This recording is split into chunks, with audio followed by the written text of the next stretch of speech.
What's going on, everybody? Happy Saturday. This video we are looking at the Week 6 NFL Draftkings and Fanduel final look for Sunday's slate. We got 11-game main slate. Let's go ahead and get started. As always, if you enjoyed the videos, appreciate the like button, subscribe if you haven't already. You can check out other links down below in the description. NBA season is starting in a couple weeks. Have Draftkings Fanduel passes posted on the website if you want to join for that. Other than that, let's go ahead and get started. Follow on Twitter at the DFS process. So we got a ton of news this week at many positions. Quarterback for this week, we know Richardson's on IR. Kyler Murray's still out. Deshaun Watson is out for this game. Once again, probably will miss multiple weeks with a dislocated elbow. And those are pretty much it at quarterback for injuries. Looking at your top end, you got a bunch of guys that are above 7,000. You got 4 quarterbacks there. Hurts is most expensive at $8,200 going on the road against the Jets defense, which has played very well this year. They're basically relying on their defense, and they're relying on their running game a lot, so slowing the game down a bit. I don't really think I'll get to Hurts at this price tag. Just even though he's coming off the best game of the season, it's just not a spot I want to go target him against the Jets. You got Tua at home against Carolina. That game has almost a 2-touchdown spread. It's probably going to be a blowout. I like Fields. You got some weather concerns in this game. Rain should be pretty much over by the time bulk of this game is played, but there still might be some windy conditions.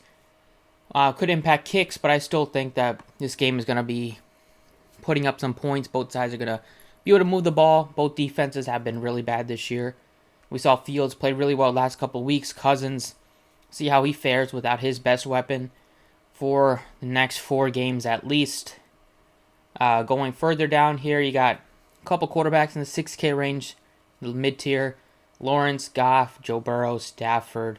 Thank you for playing Cooper Kupp. Matthew Stafford is definitely a decent option. He's only $6,100, gets a good matchup against Arizona's defense.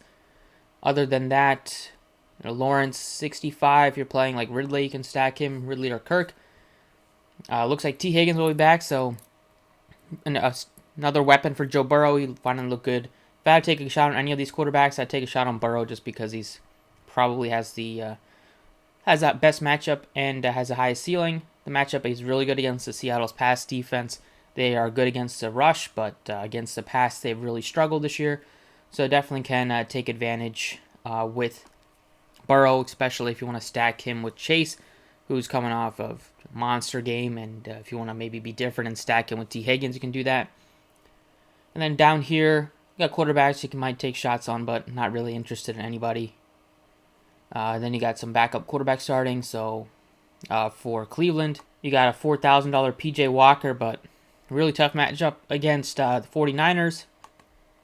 And that game has weather concerns with the rain, has a really low total anyway, so probably not going to be a game with a lot of points.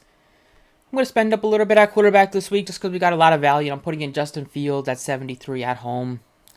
If the Bears want to turn their season around, this is definitely a must-win game for them. If they lose this game, then all the work that they did against Washington is just pretty much over because they're not going to have much opportunities to compete. Definitely can take a stab at Minnesota this week without Jefferson. I think they can get the job done. Running back, we got a lot of injuries here as well with A-Chain being out for IR. Gibbs is out. Connor's on IR. Herbert is out. Sanders is out. So especially going to get a ton of value here while you can pay up at quarterback this week. Looking at the Cardinals running back situation, they're going up against the Rams, so it's tough. They got a couple guys that they can rotate in and out. I don't think you have to play any of these guys just because it's a tough matchup anyway. However, starting with the Bears game, they have 2 running backs here. Most of the running backs are out or are on IR. However, Foreman is a guy that we've heard of a lot. Played well with the Panthers last year when he had opportunities, and he's going to get probably the lion's share of carries this week against the Vikings defense. Can even catch some passes out of the backfield, so he's probably going to be looking at a bulk of the carries. If he gets 15-plus touches, probably going to hit value at this price tag. And then on the Miles Sanders, with him being out, another former Panther that has, or actually still a Panther, but another guy that was on the Panthers last year and succeeded was Chuba Hubbard when they traded away McCaffrey and he's only $4,300. He's already kind of outperformed Sanders. This year, 35 carries, 154 yards. He's averaging pretty solid 4.4, and he's going to be getting touchdown opportunities. He's going to be getting some catching passes as well. So take shots on both of those guys, just super cheap and allows you to pay up at other positions. Going over to wide receiver, I'm going to have a lot of money to spend up just by going with two $4,000 running backs. So going with Cooper Kupp as my favorite receiver this week. Played really well. First came back, didn't miss a beat, got 12 targets right out of the gate. Got off to a really good start early on, and then they didn't move the ball much in the second half. However, $9,000, still like him. Other opportunities to go to are Jamar Chase, coming off of just a crazy game. He's probably going to be high owned, so probably if you want to be a little different, go up to Kupp. I'm not going to play Nakua at that price tag. I'm not really interested in Devontae Adams against the Patriots. Maybe he's fine, but I think there's better opportunities to pay up for a Kupp or a Hill or a Chase. We know Evans is back. They're leaving the game with a hamstring. Then they have the bye week, so he's good to go. 71, he's fine, but not really that interested. 6K range, I like Ridley. I like DJ Moore a lot. I'm going to put him in. I think the Bears are going to move the ball, put up some points, and Moore's been targeted heavily last couple weeks. 8 catches both games. Just going to continue, I think, going forward with them getting rid of Chase Claypool, and they kind of focused on getting Moore the ball a lot. Him and Komet, those are the main weapons for Justin Fields. Doesn't really throw to Mooney much, and they don't really throw to their third receiver much either. So it's going to be a DJ Moore show. Going to use him. And then going with another value receiver is going to be Jordan Addison at 57 on the other side. Do a bring back because he's going to step in place, have to play a ton more snaps. He's probably going to go from playing like, if you play about 50-60% of snaps, probably playing 80 plus, maybe even 90 plus. Just stepping in place for Justin Jefferson on the outside.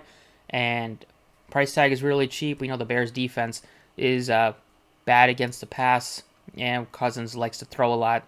So 57 for Addison. Wouldn't be surprised if he has like a 100-yard game. All three of these guys give you that 100-yard upside. Going at tight end, Hawkinson's a great play. Komet's a good play. I think 35 for Logan Thomas is a nice play. Take a shot on Kyle Pitts at 35. And then value-wise, you got Smythe, Fant. Defenses on Draftkings going all the way down. Punting here, you want to take a shot on the Patriots defense, but I'm looking at maybe the Bucs defense, the Browns defense, just because they're super cheap. Mid-range, you have other teams to look to, like the Texans against the Saints. You have the Dolphins defense at 35. And if you want to pay all the way up, go for the 49ers. That's pretty much it. Another running back didn't really touch on is like Mostert at 64. He's going to be definitely a guy that you want to get to in your lineups. But I think those two at 4K are really good. Throw in maybe Mostert if you wanted to in the flex and kind of build around that. But those are the plays I got for DraftKings. Let's go over to Fanduel. All right, over on Fanduel, pretty similar with the position pieces. At quarterback, Fields is your second most expensive guy here, so I think I'm going to go down a little bit more and get to like a Stafford, pair him with Cooper Kupp on Fanduel, who's really pretty affordable at $8,700. Running back, still like Mostert at 85, even though he's way more expensive than DraftKings, but him, Montgomery, those guys are just going to be bell cows this week. Receivers, you got Chase at 93. I think Kupp is better value at 87. Probably won't get to Tyreek at almost 10,000. But I'm going with DJ Moore as well this week. I think that some people might be off that Bears game just because they see some win concerns. But I like both sides. They are, especially the Vikings, dealing with some injuries. And then the Bears, they kind of just rely on a few pieces to make plays, especially with some of their injuries at running back this week. You kind of know if they do put up points where that production is going to come from. It's going to come from Moore, Foreman. I wouldn't be surprised if it comes from, like, besides Komet, anybody else. So that's pretty much it. What I'm looking at, going to keep it pretty simple this week. I think it's pretty clear on some of the good values and best plays. But that's what I got. Thank you for watching, and I will catch you all next time.